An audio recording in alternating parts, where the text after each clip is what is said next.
আমরা আজকে ট্রেনে করে যাচ্ছি নৈহাটি বড় মার বাড়িতে। আমি, আমার হাজব্যান্ড, আমার দুই ছেলে মেয়ে আর এই আমার পাশে কাকিমা। আমরা যেখানেই যাই কাকিমাকে সঙ্গে করে নিয়ে যাই। আমি ঠাকুর তীর্থস্থান করতে ভীষণ ভালোবাসি। এই এখানে দেখুন না, প্রচণ্ড পরিমাণে লাইন পড়েছে। এই লাইনে দাঁড়িয়ে আছি, তার মধ্যে আবার তারকেশ্বর যাওয়ার সব বাঘ আসে জল তুলবে গঙ্গা থেকে, বাঘ নিয়ে যাচ্ছে।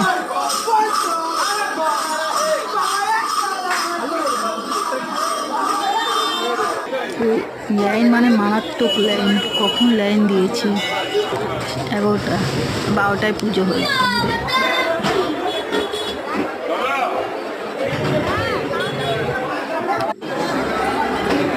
খুব ভালো মতো ঢুকেছি। ঢুকে মায়ের বড় মাকে আপনাদেরকে বড় মাকে দর্শন করাচ্ছে। দেখুন বড় মায়ের হচ্ছে আমাদের বড় মার বাড়ি, বড় মার কাছে এসে পুজো দিচ্ছে।